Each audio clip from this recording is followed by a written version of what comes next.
ating Hapon. maraming nagtatanong sa'yo nito, maraming nagtatanong din sa akin nito eh. Defamation and cyberbullying. Although it's just generic, ito yung mga what I found interesting ng mga statements. Which you will guess once again, kuha ng papel, kuha ng resibo, kuha ng scratch paper or notes man sa iPhone, bawal mag-cheat. And we will check kung ano ba ang ating knowledge sa defamation and cyberbullying. And dadagdagan pa natin later on kasi magbibigay ako ng explanation kung bakit truth or bakit myth yung isang statement. Same mechanic since January this year. So without further ado, the first statement is, to be defamatory, the statement must have been published, must have been false, and must have caused or intended to cause others to think worse of the subject. Truth or myth? So para daw maging defamatory dito sa UK, the statement must have been published. Dapat daw na-publish, dapat false, dapat may intention or it had caused others to think worse of the subject of that statement. Truth or myth? Number 2, defamation can be classed as slander or libel depending on how the statement was conveyed or published. Truth or myth? Number 3, you have 3 years to sue someone for a defamatory statement or else you will be statute barred or bawal ka na mag-start ng proceedings. That's what we call prescription period. So, 3 taon daw ang prescription period ng defamation claim or else tapos na, bawal na, ending na, expiration na, hindi ka na pwedeng magkaso or mag-sue ng individual or organization. Number 4, fair comment or an honest opinion is a defense to defamation. So pag sinabi mo daw, no, opinion ko naman yun, it's a fair comment or an honest opinion, that could be a depensa. Pag ikaw naman ang ina-allege na nagbigay ng defamatory statement. Number 5, Ryan Reynolds' privilege is a defense in defamation which could be raised where it was clear that the journalist had a duty to publish an allegation even if it turned out to be wrong. So meron daw ditong defense dito sa UK na defamation which is called the Ryan Reynolds privilege, which could be raised where it is clear that the journalist had a duty to publish, meron siyang public duty daw, to publish that allegation kahit pa mali yun. Totoo ba yan? O haka-haka lang? That's number 5. If you're just joining us, ganun pa rin po ang mechanics. Kuha ng papel, kuha ng scratch paper. I'm gonna give 10 statements and you're going to guess or make an informed or educated guess kung truth ba or myth ang statement na yon. And the topic this week is defamation or cyberbullying. Number 6, the rule is that no civil suit, so civil, the criminal, can be pursued against the person in respect of words spoken in court, even if they are untrue and malicious. This also applies to complaints to police. So, di ka daw pwedeng magkaso ng sibil against sa tao na nagbigay ng statements sa court, even if they are untrue or malicious, and even with complaints to police. Is it truth or myth? Number 7, A false and defamatory statement posted on Twitter or in a blog is not immune from legal action. Is that truth or myth? Number 8. However, a retweet, so retweet lang, of a false and defamatory tweet is immune from legal action. So yung 7, pag ikaw yung nag-tweet, pwede kang makasuhan daw. Yung totoo ba yan or myth? Yung number 8, statement number 8, pero pag retweet mo lang, hindi ka pwede daw makasuhan. Immune ka daw. Totoo ba yan or myth? Number 9, the target of a defamatory statement can still be identified and therefore able to sue even without being expressly named.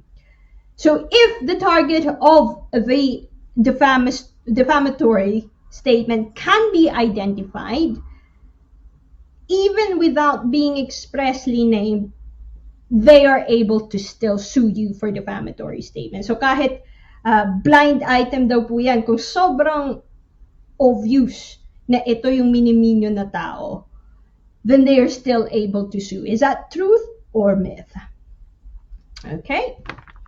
And finally, number 10, with a bit of case law. In England's first libel case involving Twitter, New Zealand cricketer Chris Cairns was awarded $90,000 in damages after he was wrongly accused on Twitter of match fixing by Lalit Modi, the former chairman of the Indian Premier League. Totoo ba yung statement na yan?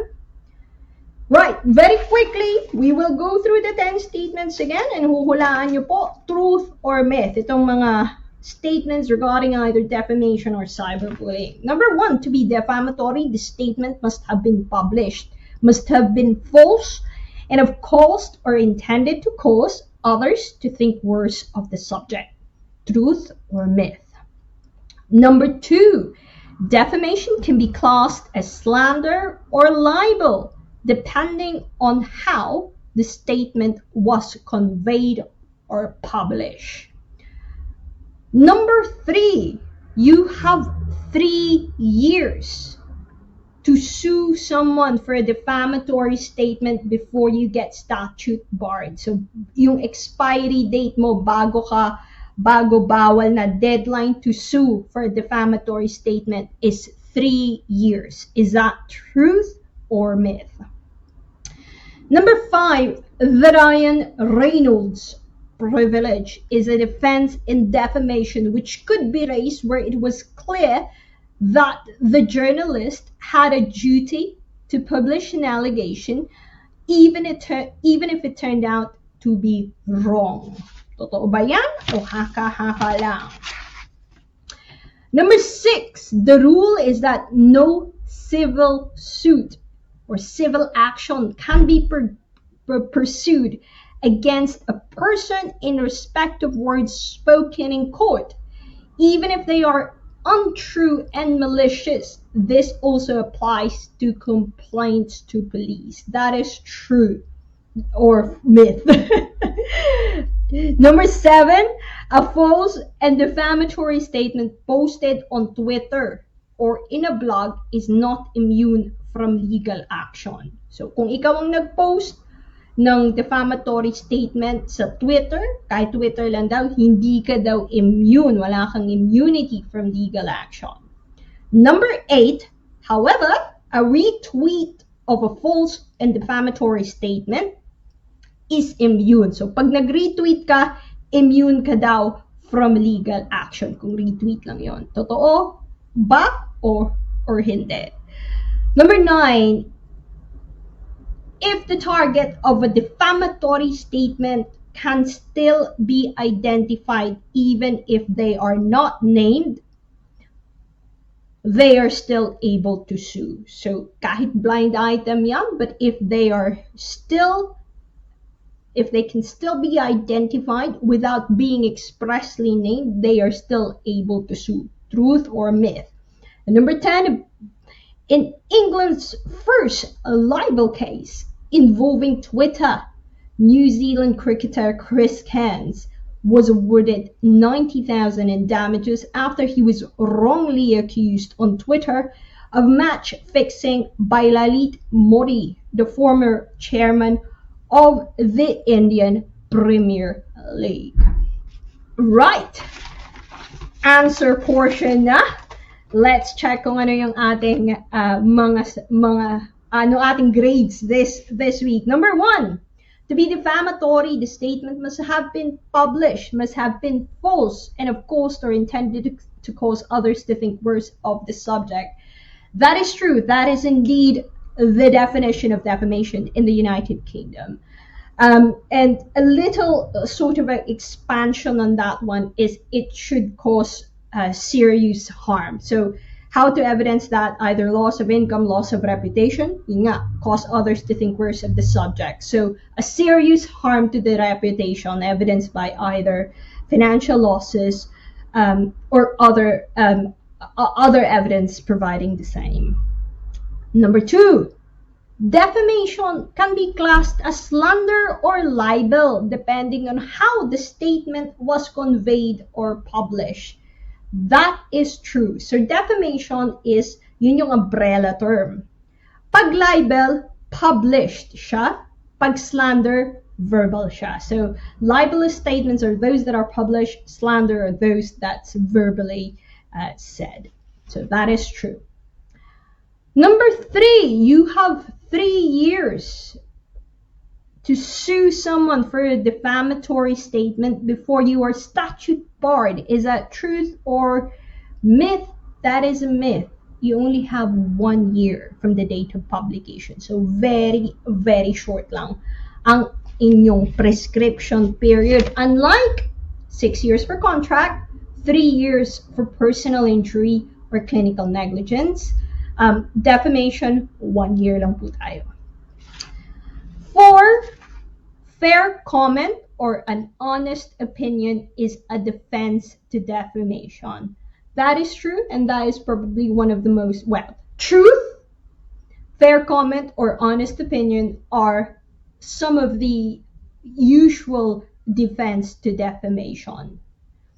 Number 5, Ryan Reynolds' privilege is a defense in defamation which could be raised where it was clear that the journalist had a duty to publish an allegation, even if it turned out to be wrong.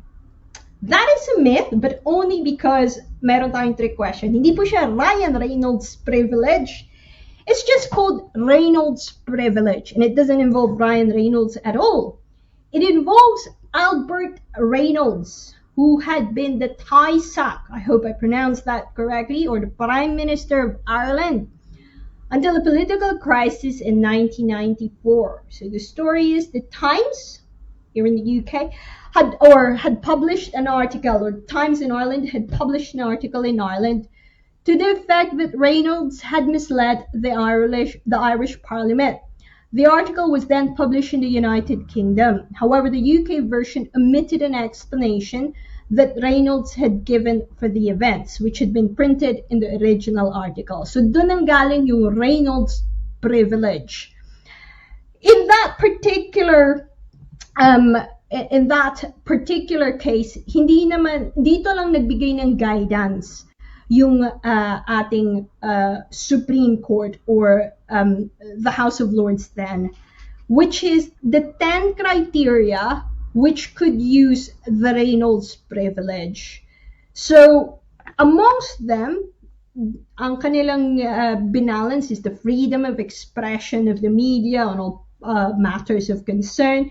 So they say that depending on the circumstances, the matters to be taken into account. I'll just going to go through it very quickly. So seriousness of allegation, the more serious the charge, the more the public is misinformed and the individual is harmed if the allegation is not true. So they will look at that kung gaano ba kaseryoso yung kailangan talaga ning i-report kahit na it turns out to be untrue. So the nature of the information as well, and to the extent to which the matter is a source of public concern, kung talagang pang-public interest ba yan, o public concern, the source of the information, they have to look at that as well. Kung gagamitin nila yung depensa na yan, yung Reynolds privilege or the Reynolds defense, they have to show the source of information. Some informants have no direct knowledge of the events.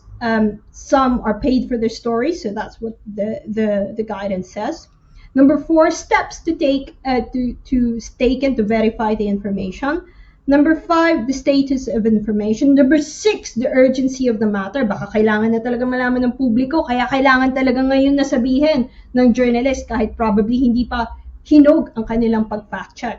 So yun ang inaano. Number 7, whether comment was sought from the plaintiff. Kung tinry nilang hinga ng komento o feedback yung kanilang yung subject matter ng news. Number 8, whether the article contained the gist of the plaintiff's side of the story. Number 9, the tone of the article. A newspaper can raise queries or call for an investigation. It need not adopt allegation as statement of fact. So sometimes, could it be better na sasabihin mo lang, oh, this is a food for thought. Can we investigate this? And number 10, the circumstances of the publication, including the timing. So, ang gist po niyan is Reynolds privilege can be used just coming from that particular case. But binigyan tayo ng guidance ng Supreme Court, the highest court in the land in the UK, kung kailan, ano yung iti-take into consideration nila, kung titingnan nila yung depensa na to, which is what we call a qualified privilege. So meron lang situation na pwedeng mag-apply ang depensa na yan, not all the time, and sometimes most of the time hindi yan nagwo-work if may malice na involved, if may, you know, the steps they've taken into account hindi enough according to the guidance provided by the House of Lords. But that is a myth dahil hindi po Ryan Reynolds ang pangalan, just Reynolds privilege. Number 6, the rule is that no civil suit can be pursued against a person in respect of words spoken in court, even if they are untrue and malicious. And this also applies to complaints to police. Nakikinig kayo kanina, muntik na ako madulas. That is true. That is what we call absolute privilege. This may sound a bit strange. Kasi sasabihin, may paano yun? Paano kung nagsinungaling siya? I mean, separate naman po yun. We're talking about civil na kaso. Iba naman yung contempt of court or the court can in itself have its own discretion. May mga criminal proceedings yan. But this is just purely talking about defamation. In defamation parlance, this is what we call a category of absolute privilege.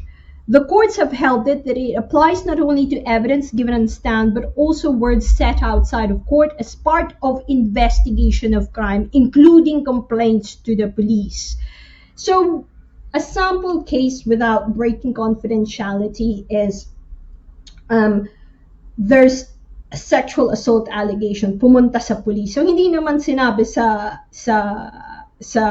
kumari hindi naman sinabi sa hindi pinublish, but dun lang sa police. Tatanong ng kliyente, sabi ng kliyente, absolutely deny it, hindi yan tama, not right, you know, it didn't happen. And they ask a lawyer, can I sue them for defamation? The answer is no, because of this absolute privilege. Obviously, the reason may public policy na reason po yan, para daw hindi matakot magsumbong ang mga tao sa mga regulatory authority, so that they're in court, it's not hanging above their head, the suit of a civil suit of a defamation. Dahil sometimes, you know, some people would have the resources. Sasabihin nila defamation, pero hindi naman pala defamation, and they would threaten to sue these witnesses, to sue complainants of defamation for going to the police. Hindi natin alam kung sino yung nagsasabi ng totoo. So the court says, look, kung may susumbo ka sa police, sumbong mo. Hindi natin pwedeng takutin ng defamation claim yan. So one question that we've been asked to advise in some cases where can we sue them for complaining to the police about a certain case.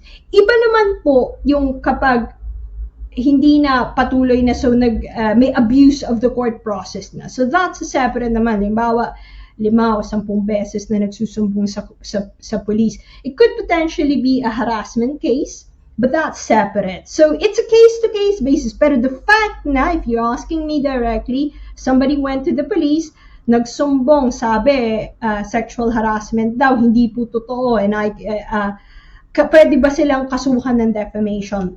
No, because of the absolute privilege that follows that particular statement or reporting done to an investigative body. Number 7, a false and defamatory statement posted on Twitter or in a blog is not immune from legal action. That is true. So if a tweet or blog post is defamatory, just because Twitter sila at hindi sila nandun sa formal publication of the Times or the Daily Mail, it still be, and if it cannot be defended, if it's defamatory, untrue, cannot be defended, the maker of the statement can be liable for defamation and for damages. So be very careful. So pag nag-tweet ka at hindi defamatory yan, wala kang yung mga privilege na Reynolds privilege na defense, wala kang absolute privilege na defense, wala kang honest opinion defense, wala kang hindi totoo and may malice talaga, that could be defamatory. Kahit Twitter yan, kahit Twitter lang yan. Number 8, a retweet of a false and defamatory tweet is immune from legal action. Kung retweet ba, immune ka? That is a myth. False yan. Pag retweet ka, kahit retweet lang yan, liable ka pa rin. Pag defamatory yan, untrue, can't be defended because it amounts to a further publication. So every time nire-retweet mo yan, further publication yan. And the person who retweets that material could be responsible and is responsible for the content of that retweet. So kahit yung retweet, reshare, repost lang po, ingat-ingat po tayo, fact-check po tayo kasi potentially pwede po tayo dyang makasuhan. Number 9, the target of a defamatory statement can, if they are identified, even if they were not expressly named, can still able to sue. That is true. So minsan, sabi mo, hindi naman kita pinangalanan, but it's so quite clear there who they're referring to. Yes, it is still possible to be sued for defamation. So hindi naman po pwede na ganun lang din na kunwari lang binline item nyo pero actually super obvious who we're referring to. Pwede pa rin po tayo dyang makasuhan. And number 10, just a bit of trivia. In England's first libel case involving Twitter, New Zealand cricketer Chris Cairns was awarded £90,000 in damages after he was wrongly accused on Twitter of match fixing by Lalit Modi, the former chairman of the Indian Premier League. That is true. And you can see the elements of that. May publication. Siguro it was held na wala naman talagang hindi naman untrue, hindi naman honest opinion, inimbestagahan, walang depensa, walang mga privilege na pwede niyang malagay. Siguro hindi talaga niya madepensahan yung kanyang pag-publish ng ganyan. And it created, obviously, that statement could cause or intend to cause serious harm sa isang cricketer in that professional level of football. Hence, kahit Twitter lang, sasabihin nyo, Twitter lang naman, tweet lang naman yan. Kahit Twitter lang yan, nagkaroon ng successful na action. That's really it. It's more of a focused 10 short session lang tayo ng defamation and cyberbullying. More about defamation, less about cyberbullying, although hand in hand naman po sila. Mr. Larag